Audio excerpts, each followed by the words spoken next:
Senior నేత కాంగ్రెస్ పార్టీలో రెండుసార్లు క్యాబినెట్ మంత్రిగా, 6 సార్లు ఎమ్మెల్యేగా, ఒకసారి ఎమ్మెల్సీగా పనిచేసిన జీవన్ రెడ్డి స్థానికంగా అంటే ఇక్కడ ఉన్న రాజకీయాలతో మరోపక్క రేవంత్ రెడ్డి సీనియర్లను పక్కబెట్టడంతో కాంగ్రెస్ పార్టీకి రాజీనామా చేసి బీఆర్ఎస్లో చేరారు. ఈరోజు ఎర్రవల్లి కేసీఆర్ ఫామ్ హౌస్లో జరిగిన విందు భేటీ జీవన్ రెడ్డికి కొత్త రాజకీయ ఊపిరి పోసిందని చెప్పవచ్చు.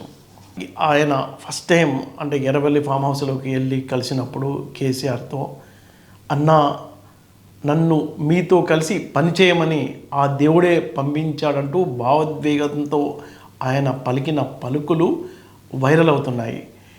కేసీఆర్ కూడా ఆయన్ను అంతే ఆప్యాయంగా రిసీవ్ చేసుకొని హృదయానికి హత్తుకుని దగ్గరగా కూర్చోబెట్టారు. శాలువాతో సత్కరించి ఇరు నేతలు చాలాసేపు సుదీర్ఘంగా మాట్లాడుకున్నారు. తెలంగాణ ఉద్యమం నుంచి ఇప్పటి వరకు ఉన్న రాజకీయ పరిణామాలపై ఇరు నేతలు చాలా సీరియస్గానే మాట్లాడుకున్నారు.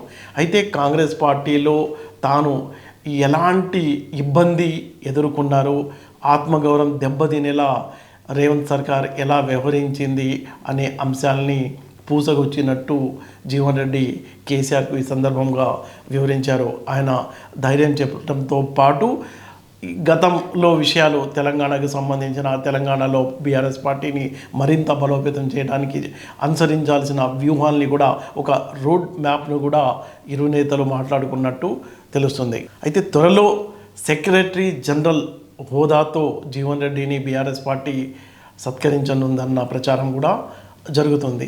దానికి సంబంధించి అంటే ప్రధానంగా ఉమ్మడి కర్నూలు జిల్లాలో బీఆర్ఎస్ పార్టీ అంటే మొత్తం రాజకీయ ముఖ చిత్రం మారేలా ఇరు నేతలు ఒక వ్యూహం అలాగే రోడ్ మ్యాప్ రూపొందించినట్టు ప్రచారం జరుగుతుంది. ఈ సందర్భంగా పలు పాత అంశాలు కూడా ఇరు నేతలు మాట్లాడుకున్నారట.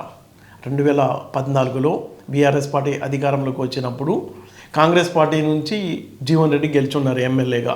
అయితే ఆ టైంలో చాలామంది అంటే బీఆర్ఎస్ ఆకర్ష్ ఆ పథకంలో భాగంగా చాలామందిని కాంగ్రెస్ నేతల్ని తీసుకుంది, కానీ ఆ టైంలో బీఆర్ఎస్ వేసిన స్కెచ్ ఫెయిల్ అయింది, జీవన్ రెడ్డి రాలేదు.